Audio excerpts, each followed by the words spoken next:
Good morning and welcome to the Gardening with Gill video series. We are in the second half of March 2021. Technically, we're 2 or 3 days into spring 2021. I'm your host, Will Redfern, and in front of me, as usual, is Gill Gillespie. Give us a wave, Gill. We are both Norfolk master gardeners. Gill has been growing vegetables ever since he was a little boy growing up on a farm in Southwest Virginia. You may also know him from Gardens in a Flower Pot, where he worked for almost 30 years. So Gill knows a lot about growing vegetables. We are filming this series with the intent of showing residents of Norfolk useful tips in planning, planting, and maintaining their vegetable gardens, especially in times like this when growing your own food is an attractive alternative to buying it in the store. And we usually talk about one vegetable per video. Well, today we're actually going to talk about 2 vegetables in this video. We're going to talk about peas and carrots. Gill, what do we need to do? Oh, great. Yeah, everybody knows that peas and carrots go together in more ways than one. Yeah, because we know that they're tasty and we always have our peas and carrots. But today we're going to be planting peas and carrots together in an area. And to do our peas, let's talk about peas just a little bit. There's different kinds of peas. There's the shelly type peas that you shell out, usually known as the English pea. And you have the little marbles for the small ones, and the larger ones are like the Thomas Laxtons. Then we have the sugar snap peas, where you eat pod and all. And we have the tall grown ones and we have the short grown ones. The regular sugar snap will grow up to about 6 feet. So therefore we need trellises. And so we have a nice trellis here for the peas to grow on. The other type of snap pea is called sugar Ann. It's usually called sugar Ann, and they are short growing. They grow up to about 3 feet on the trellis, when your sugar snaps will grow to the top. As we go through the procedures here this morning, we're going to plant our peas on each side of the trellis. We're going to lay off a row on each side of the trellis, and this is where we're going to put our peas in. We got our rows laid off.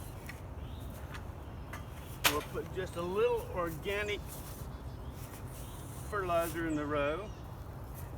It'll help them get started. The peas being a legume, they also set nitrogen nodules that will put more nitrogen into the soil, so it helps the plants that grow with them here. So we have our rows laid off now. We have some organic fertilizer in it. So we'll put our peas in. And we plant the peas about 1 inch deep.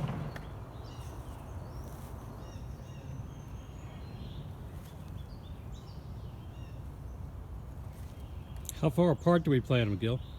Oh, about 1/2 inch. They like to kind of grow together.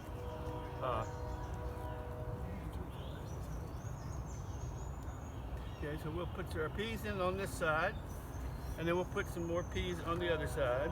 These are all the tall growing ones. The sugar snaps that grow to about 6 feet. Yummy, sugar snaps. Yeah, eat pod and all. That's really good, okay? So we'll fill these in here.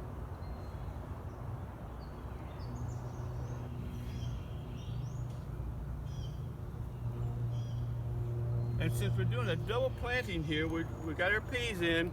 Now we're going to cover the peas to about 1 inch, and we'll take the soil from the middle and cover them about 1 inch. There's a purpose for this, because we still need to plant carrots.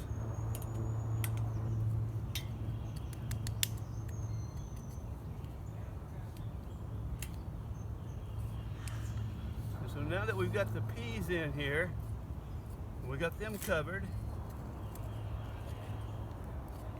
and as they grow, they will be setting some nitrogen, and then we're going to put our carrots here in the middle. More fertilizer. A little more. Anytime you plant things, you need to give them a little bit more nourishment. And now we're going to plant some carrots here. And I'm going to use my thumb over finger method for dropping small seeds. Those are tiny seeds, aren't they? They're very tiny. And they're still going to be thick. You may have to thin them later on as they start to grow.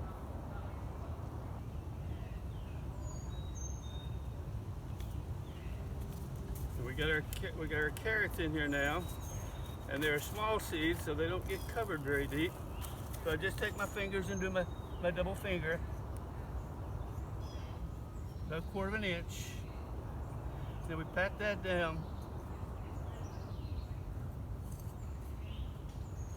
Now we'll bring a little more soil over the peas.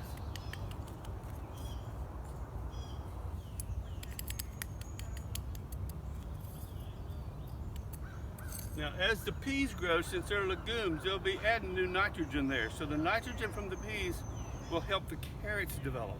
So now peas do like carrots, or carrots do like peas, and they can grow together very nicely. And do we have a kind of a natural water retention area there? We have the little lanes in here yet for the water so that it doesn't run off. So that they're in there. So now we have peas and carrots. Not only are they nice and edible, but they can grow together and they complement each other. If we're going to talk about the companion planting, I think they make good companions. All right, peas and carrots. Thank you, Gill.